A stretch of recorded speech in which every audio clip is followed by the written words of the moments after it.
Welcome to Satsang. Hello Vishrant. Can you please speak about today's topic? What is ultimate freedom?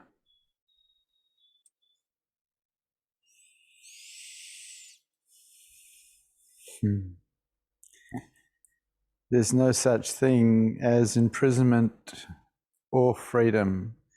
We are already pure beingness. The idea comes from the mind. We are already at our final destination. We can't not be pure beingness. We cannot be anything other than that. The idea of freedom or imprisonment is really relevant to the mind and how the mind thinks. When awareness discovers itself in a human being, it is clear that we were never really imprisoned, that there was never ever such a thing as freedom. We were always pure consciousness. But this has to be seen or known through awareness becoming aware of itself. As far as living as an ego is concerned, yes, in the mind there is an imprisonment. And the bars of that prison are made of fear. And most human adults live thinking they are a somebody, thinking they have a past and a future. And this is not what we are. This is not who we are. That's just a dream. And so the quest for the seeker is to know the truth. Know self as pure awareness, as pure beingness. And so you could say the ultimate freedom, if there is such a thing, is knowing self as truth or enlightenment. But once enlightenment happens, you see how silly that is. We were always beingness. We were always pure consciousness, pure awareness, always. We were never imprisoned. And so you have to have a look. Self-inquire, ask the question, what's aware? Of anything that you think.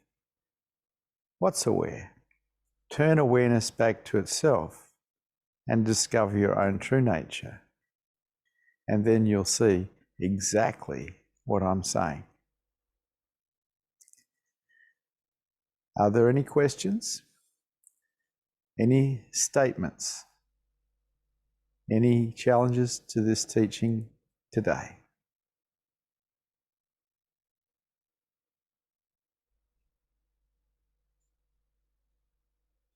The first question is as follows. Is it possible to take on a lot of responsibility and be free inside of that? So you're still talking within inside the mind, and my interest is beyond that. My interest is the sky that we are. There's nothing wrong with taking responsibility and making life work on earth. There's nothing wrong with being Zorba the Buddha in the marketplace, but not of it. But once you know yourself as truth, you know what you really are. It's very different.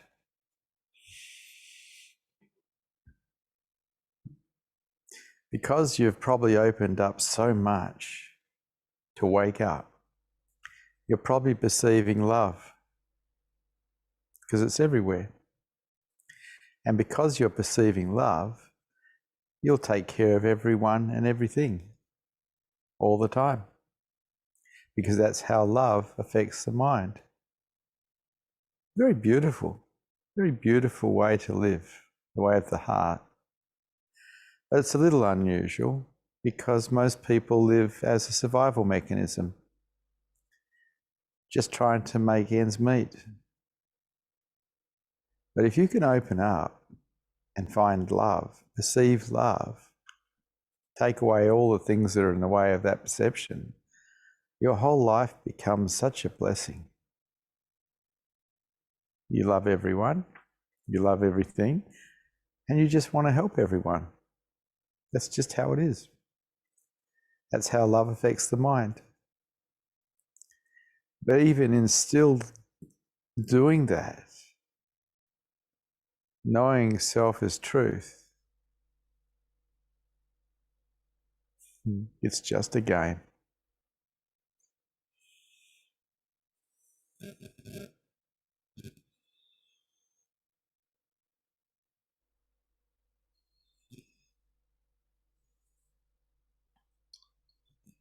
If ultimately there is no such thing as freedom, why does the feeling of being trapped arise? Because you're living thinking you're a somebody. The whole problem is believing you're a somebody, believing you are the body. This is the whole problem. And it seems true, but it's not. It seems true, but it's not. You're that's aware of the body. You're that's aware of the mind. You are pure consciousness. But while you think you're the body, while you think you're the mind, you feel trapped in the body. You feel trapped with what the body has to do or doesn't have to do. You're limited, or you feel that you're limited. But the truth is, we are unlimited. And human beings on this planet can find that to be true through self-inquiry, through meditation, through witnessing the mind. We can discover we are that pure awareness that is always here and be free from everything. But even the concept of freedom is a mind trip. There's no such thing. We are the sky, and in that sky, clouds appear, stay a while, they disappear. Doesn't touch the sky, doesn't touch who we are, what we are.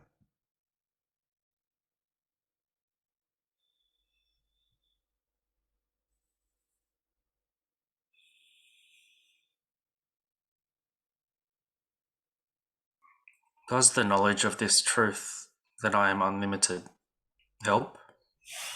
Not really. No. Knowledge doesn't help much. What helps is awareness being aware of itself. What helps is enlightenment. Awareness being aware of itself. Consciousness being aware of itself. That's what helps. Knowledge is just another mind trip, just another dream. And people get caught thinking the dream's important. What the dream's appearing in, now that's more important. What's this background that everything appears in? Everything comes, stays a while and goes. What's this background? Because that's our true nature. That's what we truly are.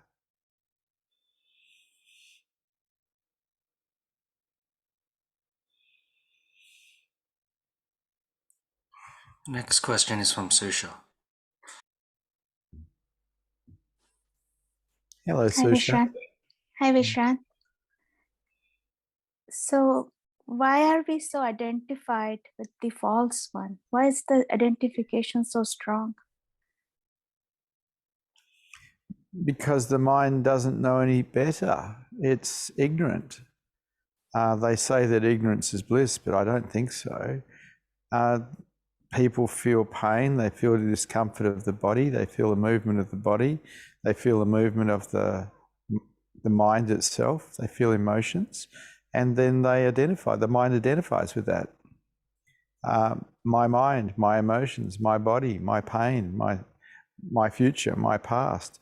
This identification is just a part of the biocomputer of the body. But what's aware of that? What's this that's simply aware? And so everybody who's human is identified unless they're awake. And then that identity is seen through. It's dropped because it's obviously not true. It seems true though. When you're just ego-based and you haven't had satori's, you haven't had a glimpse of your true nature, it seems true. It's just that it's not.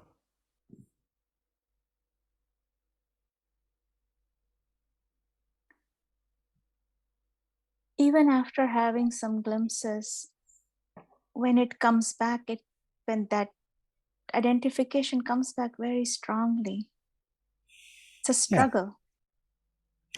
Yeah, because you've gone into dream again. You're not conscious enough to see what's going on. If you're conscious, you can see that you're dreaming and you don't believe it. But if you go into the dream deeply, you believe the dream to be real again, and you're back to totally identified as a somebody that's been somewhere, that's going somewhere, that's got problems. But really, that's not true. And so you just keep inquiring until there's no one left to inquire. What's aware? What's aware? Every thought that arises, you can inquire into what's aware. And at some point, awareness just locks onto itself. Or you're walking around and you can see the emptiness of self, you can see the vastness of self, and it's like you're walking around a great abyss, just looking at it. And then at some point, you find you are the abyss, you are the emptiness, you are the vast everythingness that we are. Because that's the truth.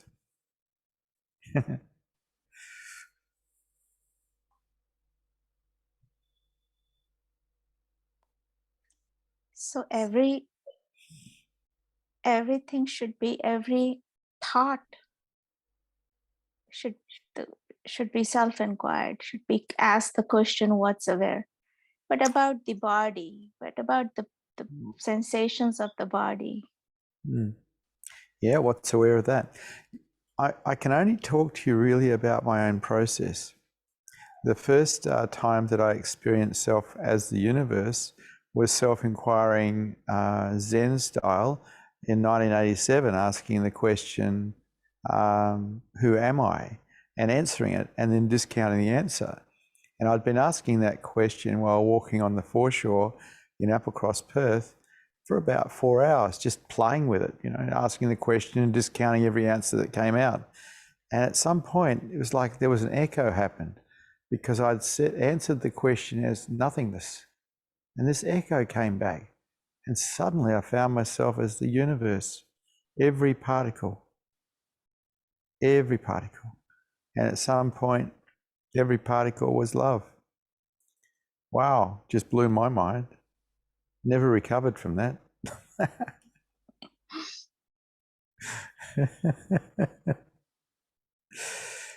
Self-inquiry works. The second type of self-inquiry which I used was the Advaita Vedanta self-inquiry, which is asking the question, what's aware, or who am I again, but not answering it, just waiting for the answer, waiting for awareness to turn back to itself. And that was effective as well, but I followed Ramana Maharshi's instruction on that and inquired into every thought that came into my mind. What's aware? Who's aware? And follow that back to the source of the I. Okay. Thank you. Thank you. Vishrant.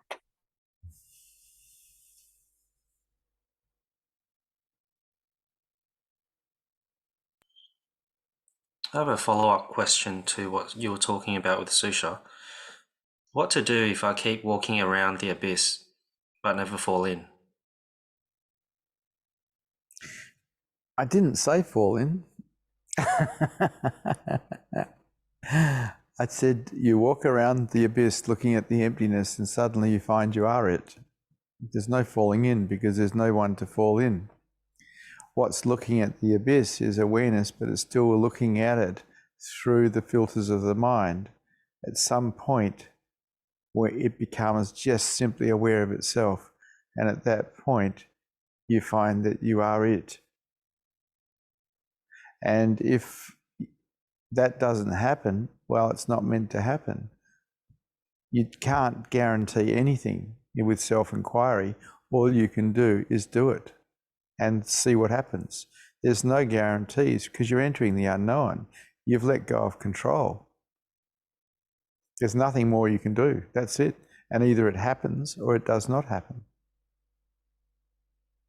Sometimes it's called the ultimate accident because it seems that way, that it is an accident. It either happens or it doesn't happen.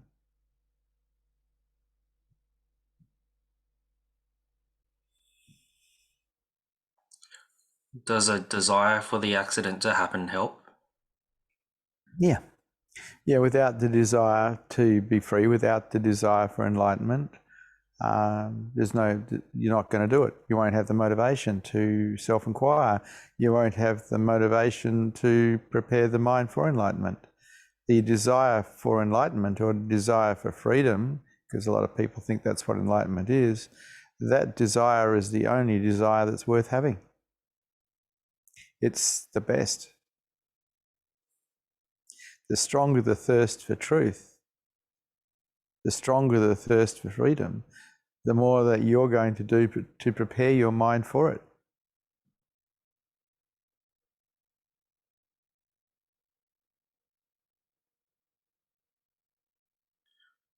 Next, we have a question from Neil.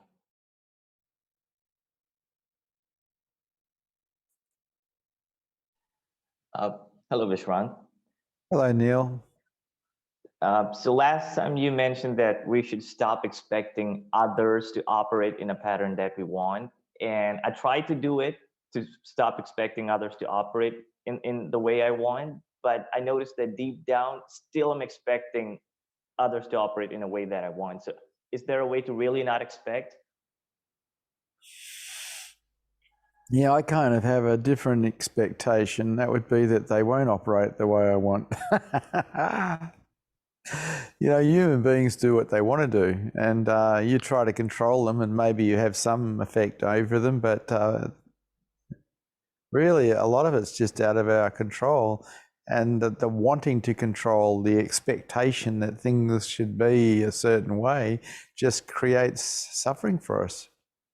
And so my whole thing really was just to accept situations and people as they are. Quite often faulty, but that's okay. Everything's okay. Somewhere you're not really making it okay. Somewhere you're still conditional in your okayness. Right. And another question was, sometimes I do get flashbacks of unpleasant memories from the past, and these thoughts just appear randomly. Is there a way to get rid of it? Well, you can support them by entertaining them or not support them. That's up to you. You know, the thoughts come, you can indulge them or you can just not. You have a choice here. I chose to not indulge dream years and years ago. I just couldn't be bothered anymore. It's just, reality's so nice. Why would I want to really indulge dream? So to come back to reality, what can I do? Well, you can put your awareness on something that's real. Anything is real except what you think. The only thing that's not real is what you think. Everything else is real. All right. So, you know, even the sound of the fridge making a noise is real.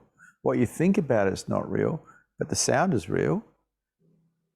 Everything we see is real. Everything we hear is real. What we think about is not. That's all. So the movement of your body is real. What you think about is not real.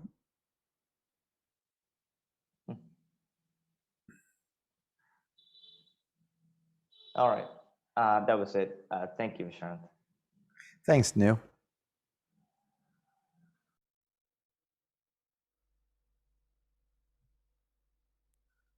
The next question has been written by Matt. Can you talk to when a guru opens a student's heart or the student's heart opens to truth? Yeah, that's what happened to me with my spiritual master, Osho Rajneesh. In his presence, my third eye started to open and my crown chakra started opening and my heart chakra started opening. And that's what can happen in the presence of someone who's awake. Those chakras, which are the important chakras, can start opening because the lower chakras aren't so important. They're basically survival.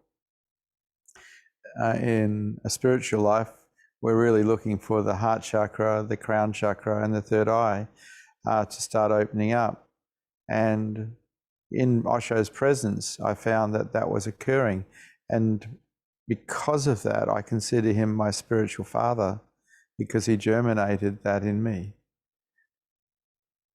I also found that that could be facilitated by putting awareness on it, awareness on the third eye, or awareness on the crown chakra, or awareness on the heart chakra.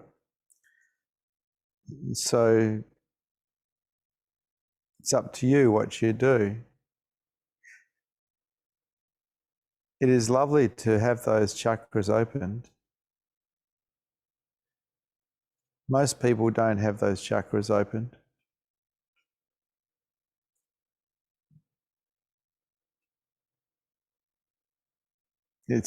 But in a way, it's the beginning of the end as well. You start opening your crown chakra and connecting with everything as self. That's the end of the life you used to have.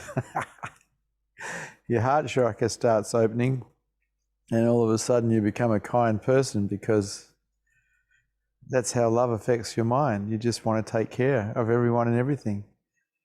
It's very beautiful. But not everybody that comes in presence of an awake person has the chakras open and stay awake. What closes them again, or what has the potential of closing them again, is how the mind thinks. And this is why I say that openness really counts for everything. An open mind supports open chakras. A closed mind supports closed chakras. It's pretty much black and white.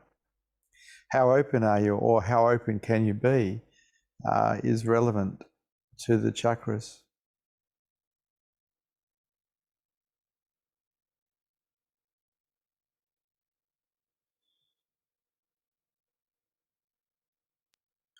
The next question is from Abay.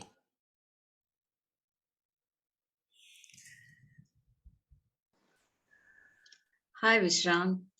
Hello, Abay. Oh, I just forgot my question. That's lovely. That's so lovely. Oh, You can come back later, and when you remember your question, Abay, that's okay. sorry, and also thank you very much. Abay, that used to happen to me with my teachers also. I'd put my hand up to talk, I'd get up because we used to go and sit next to them and talk to them. By the time they looked at me, my mind had gone blank and I couldn't remember what the heck I was going to say. It's feeling that it's just the same, exactly. It's so strange. Thank you very much for your time. Thank you. Thank you. Thank you.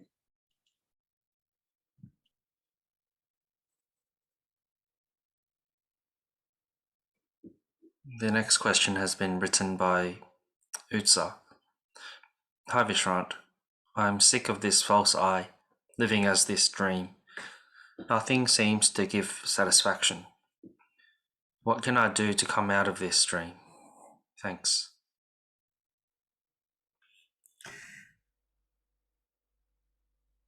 Yeah. Find yourself an awake teacher and go and hang out with them, and they'll help you come out of the false dream. because that's what their whole life is dedicated to, helping people come out of the false dream and know themselves as truth.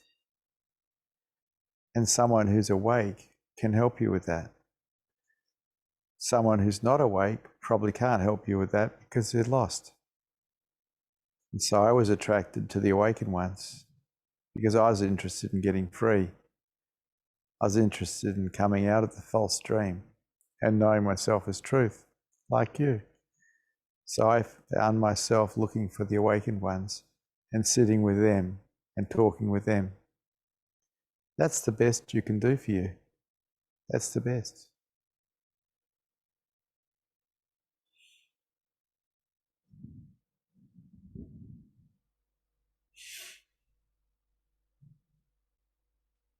The next question has been written by Tharanga. How do I become free of procrastination?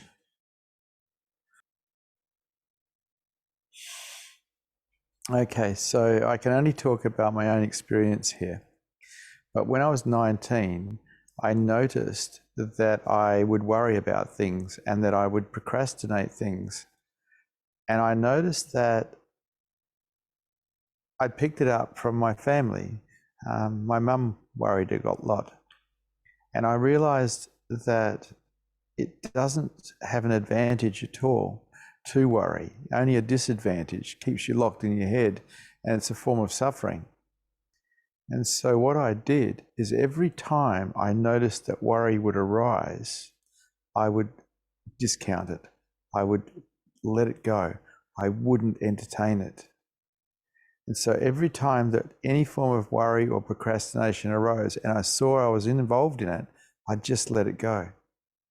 And after about 2 years of letting it go, not entertaining it at all, not giving it any credence, it started to stop coming.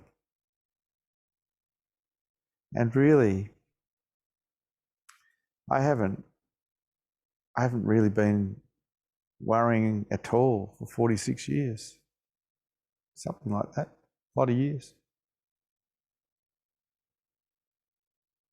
My mind stopped entertaining it because it refused to entertain it for long enough that it developed the default pattern of not entertaining worry or procrastination. And so the mind was trained, it was programmed to not entertain it. That's what happened for me, and that worked.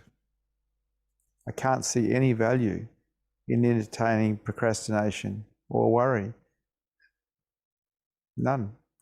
St. Francis of Assisi stated clearly that it cannot make you an inch taller. I agree. No amount of worry.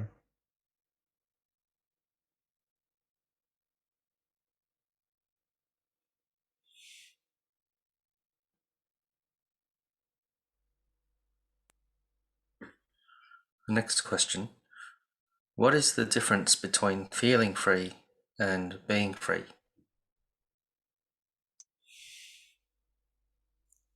Very simply, when someone is being free, there is nobody there to feel free. The I has gone. There is just beingness as self. There is no consideration of freedom or imprisonment or the feeling of, because it is all gone.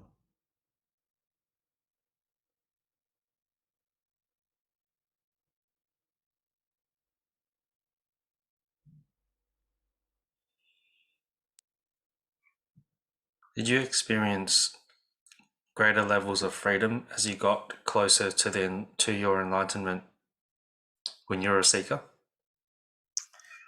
I got into higher consciousness growth when I was about 19, and as I removed limiting belief systems from my system, my mind, I found more and more and more freedom.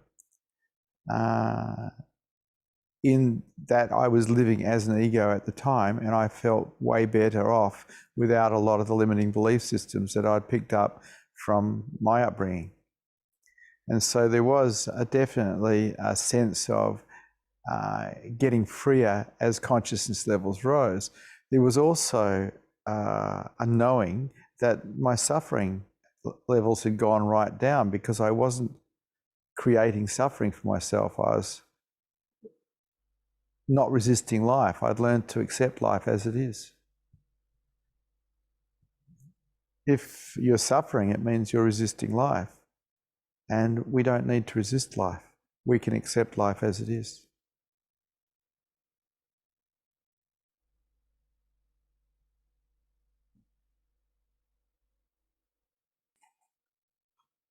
The next question has been written in an email by Ramesh from New Zealand.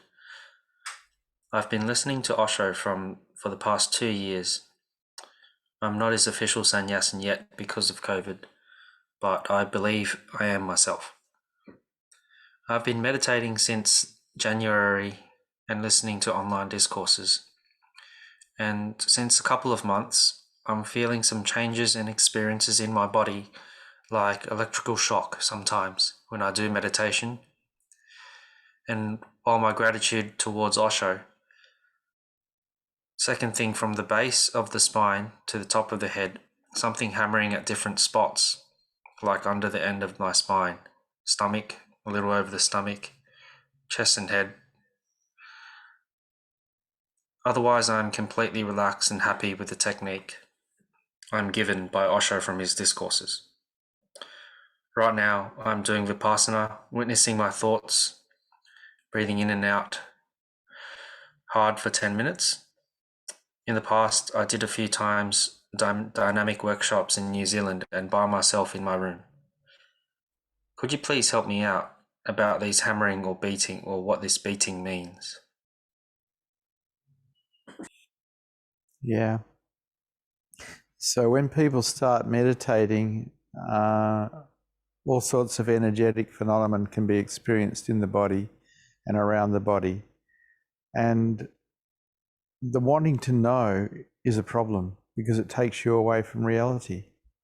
Just accept that it's there and make it okay. You don't need to understand it. You don't need to know. The quest for knowledge is the wrong direction. Just be okay with what's appearing. Be tenderly okay with whatever appears and rest. Let your mind relax. Don't be concerned with anything. Osho's whole methodology was to relax the mind. It is a relaxed mind that supports enlightenment. And a relaxed mind is a mind that is in acceptance of everything as it is.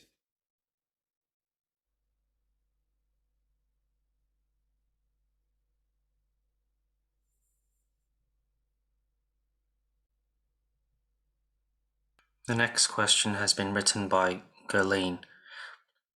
Hello Vishrant. I often feel a certain level of stillness and peace in my being, but I'm noticing that it's hard for me to fully engage in the world. For example, people often think I'm spaced out, and sometimes I don't feel the need to talk, but just be silent. When I am speaking, my mind can go blank, but I feel at peace. Please help me make sense of this experience. Sounds very much like how I live, darling. I wouldn't be too concerned about it. Ha ha. My mind is silent most of the time. Quite often I don't want to talk. It's okay.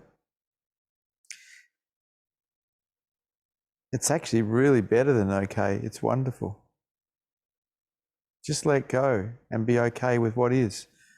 If this is your experience, just be okay with it. Sounds wonderful to me.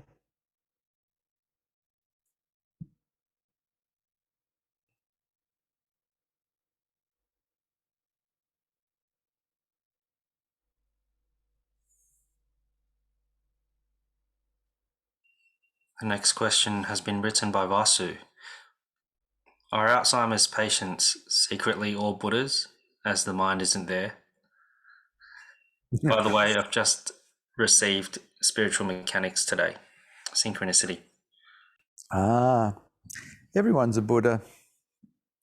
Alzheimer's patients and everybody else, everybody on the planet's a Buddha. They just don't know it, that's all. Everybody is a Buddha.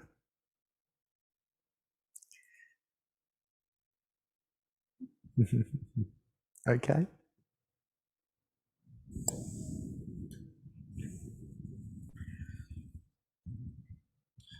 Gurleen wrote a response to your answer. Thank you, Vishrant. I will take it easy and enjoy the process. Yeah. My name means restful. I was given that name because I wasn't. It was one of the things I had to learn. I had to learn to relax. I had to learn to be restful. My full name is Prem Vishrant, restful love. What a task that was for a businessman. But it was a good sadhana. It was a good teaching. And now I'm very restful and I love everything and everyone. Relax. Let go. And then rest. Sitting silently. Spring comes. Sitting silently, doing nothing. Spring comes and the grass grows by itself.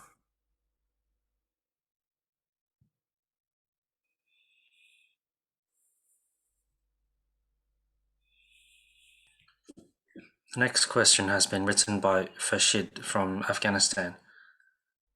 Can you talk about Afghanistan? I've never been to Afghanistan. I hear there's some problems there because I hear the news.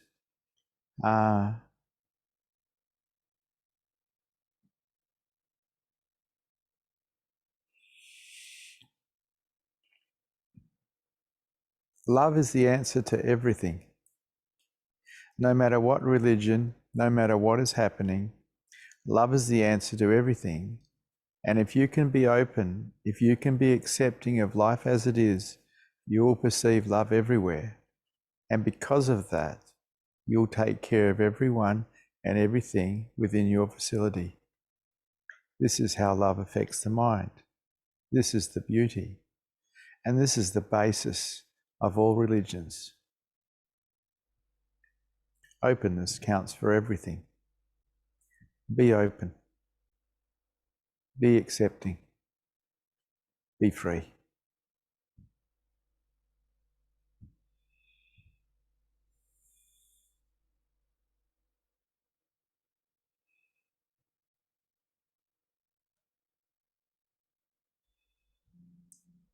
Next, Abhay has a question.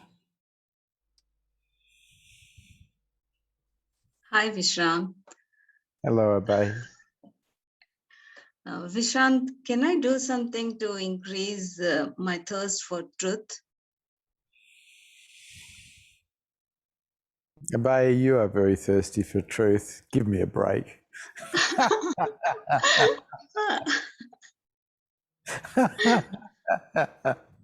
You just wanted to talk to me, so you made up a question. I forgot my original question and I cannot miss the opportunity to talk to you that you give us so easily, I think. Yes, very, very easily. Mhm. Thank you, Abhay. Got me. Thank you very much, Vishrant.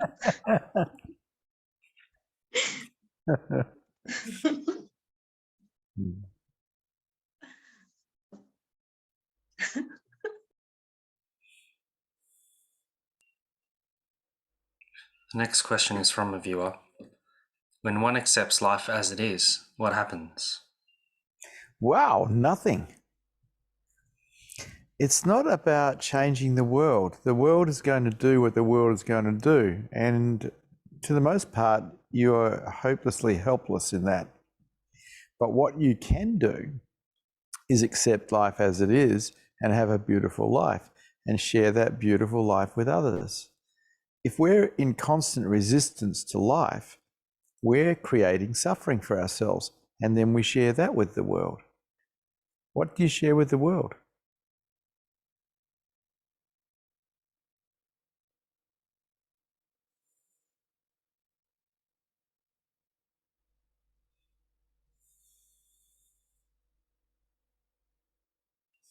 The next question has been written by Utsa.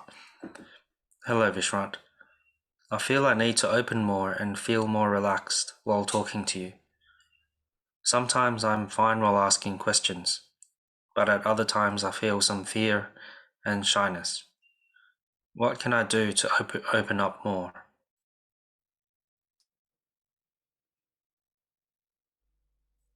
So I gave myself to God, or truth, whatever you want to call it, unconditionally. How open do you want to be?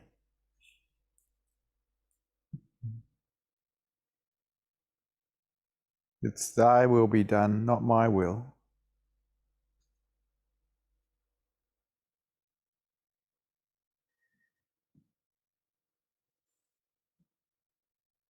How much do you hold back for you, and how much do you give to truth? From the mind's perspective, it makes a wonderful servant of truth.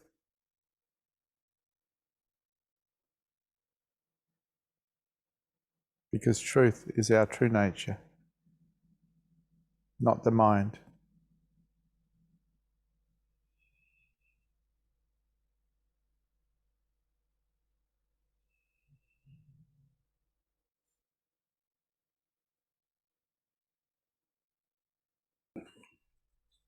The next question is from Gerline.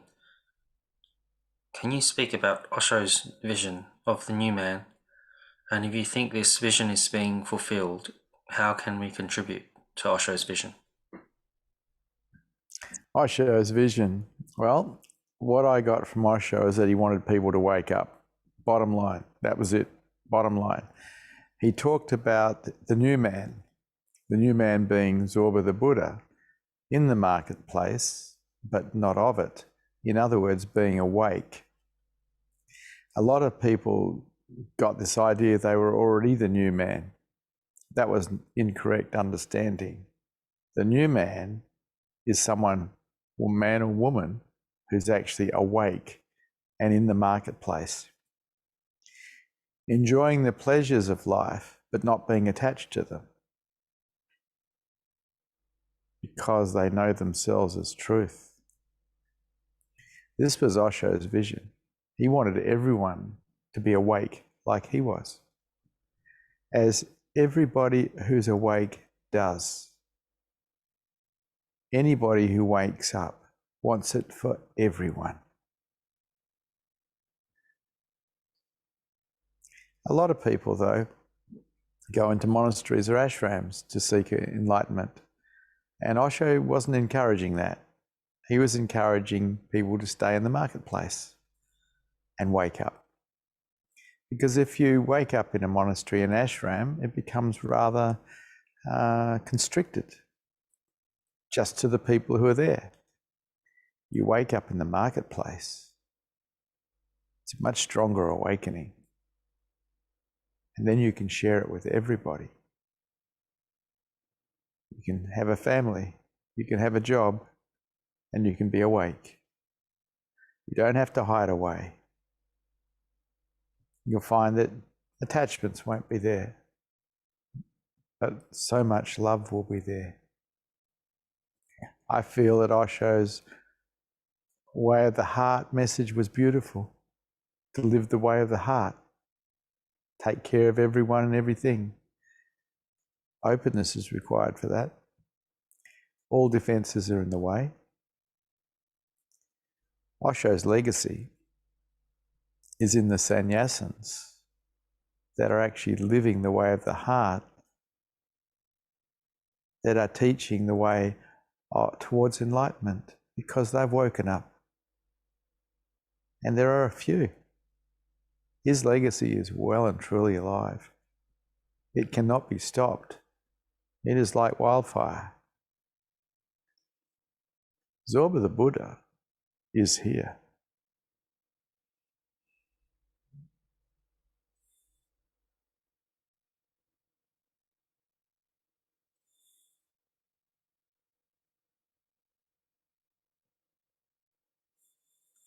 The next question is from Ritu. I can be aware of things around. Sometimes I'm more aware, and sometimes aware of things around me or even inside me. How do I increase my awareness? And so I used to practice ambient awareness, and it was a walking meditation. I love walking along river fronts or ocean fronts, along the water's edge. And I'd feel the sand under my feet as I walked with every footstep. And then I'd feel my breath coming in and out through my nose. And then I'd feel the sun on my shoulder or my face, wherever it was coming from. And I'd feel the cool breeze if there was a breeze. And I'd listen to the surf if there was a sound of surf, or the sound of lapping water, or the sound of cars passing by, whatever sounds were there. Now, to stay aware of all of these things at once, I couldn't afford to think. I was developing ambient awareness of everything around me. The moment thought came in, I'd lose that ambient awareness. And so I stayed aware. I used to walk for hours, for years. I loved it. Walking in Zen is what I called it.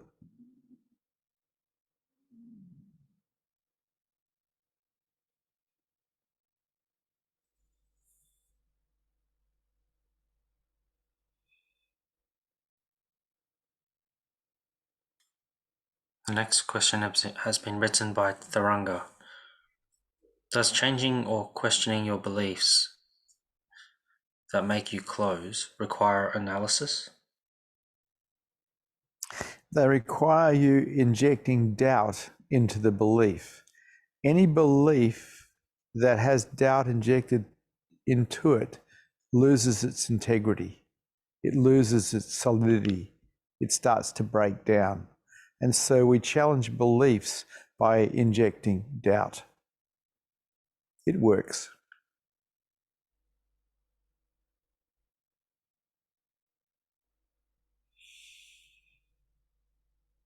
The next question has been written by Vasu. I recently got a job at an old age home. Working at an old age home is draining. It is hard to accept and naturally easier to close into myself. It is hard to explain. Can you please comment? Yeah. Unfortunately,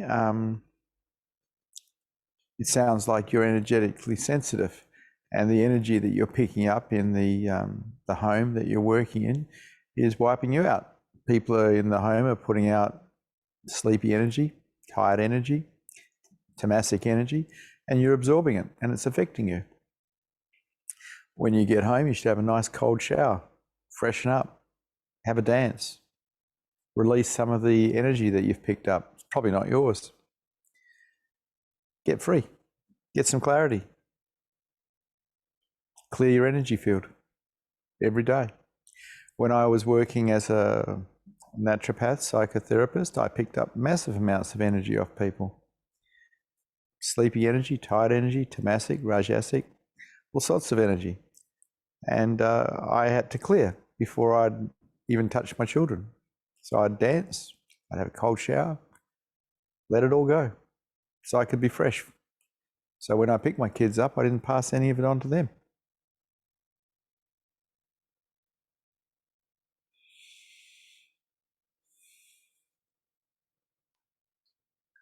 The next question is from Gerline.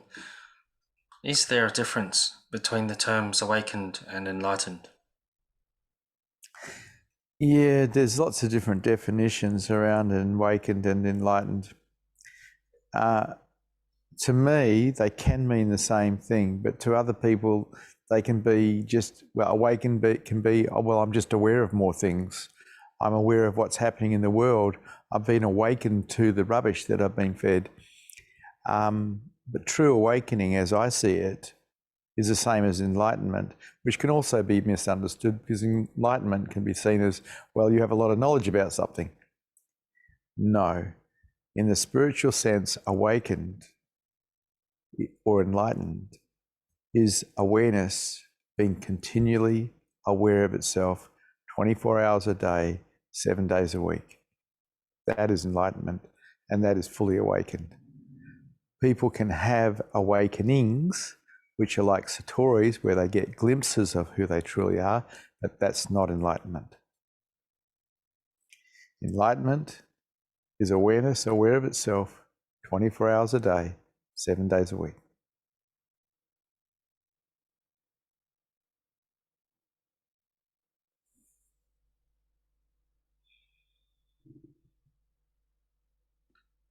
The following question has been written by Puneet. I understand my thoughts are not real. Then in my day-to-day, should I act on my thoughts or ignore them? If I do that, then I will not end up doing anything at all. How do I deal with that? I think you're creating a problem that doesn't exist.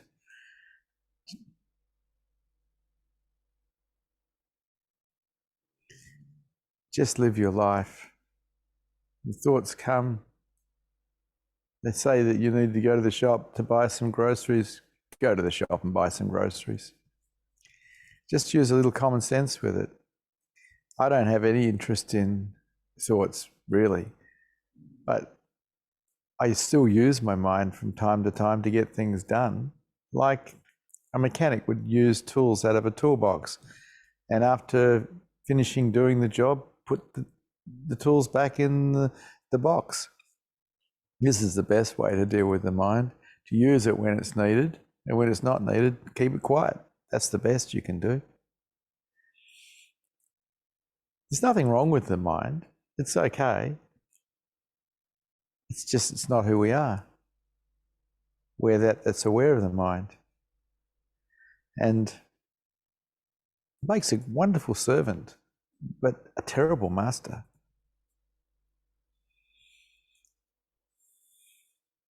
It's up to you.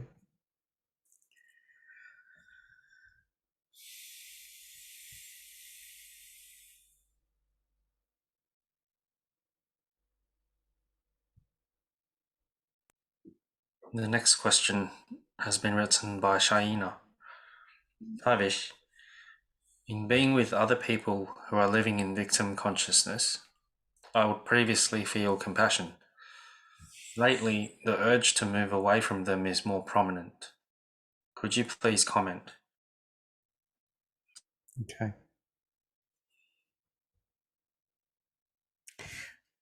I've been teaching people about victim orientation for 40 odd years. And the reason I do it is because I don't particularly like watching people suffer when they don't need to. People who haven't enjoyed me telling them what I can see have quite often moved away, or I've moved away from them. But it's a bit like standing next to someone whose house is on fire. They can't see their house is on fire, but you can. Would you tell them or would you not tell them? You see, any victim-orientated thinking is a form of suffering. And you have to volunteer. And so in informing people over the last 40 odd years that their victim-orientated thinking was hurting them and it wasn't changing anything and that they didn't need to do it, a hell of a lot of people suffered a great deal less. But if someone wants to be a victim, I don't have a problem telling them that they're being a victim and that they're hurting themselves. They want to do something about it, fair enough. If they don't, fair enough. It's up to you. You can stay or you can leave.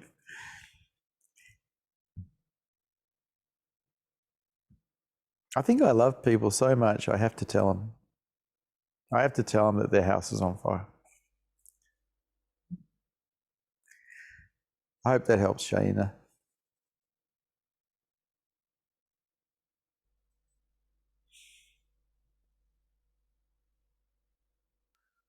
Why is it that all awake people want or try to help others wake up.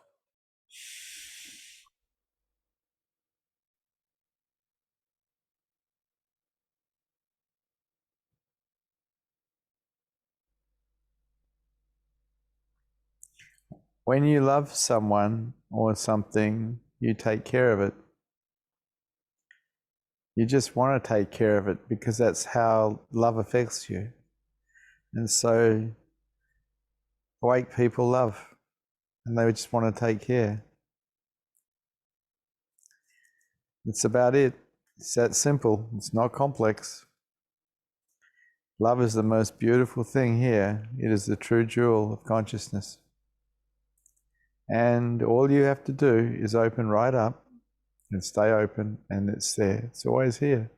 It's always here to perceive. It's up to you. You're the one that keeps yourself closed. You're the one that keeps yourself defended.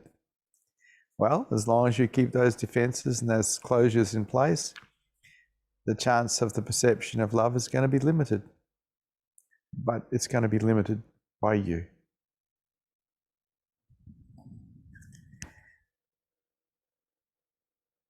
Thank you for Satsang. Good to see you brave hearts here today.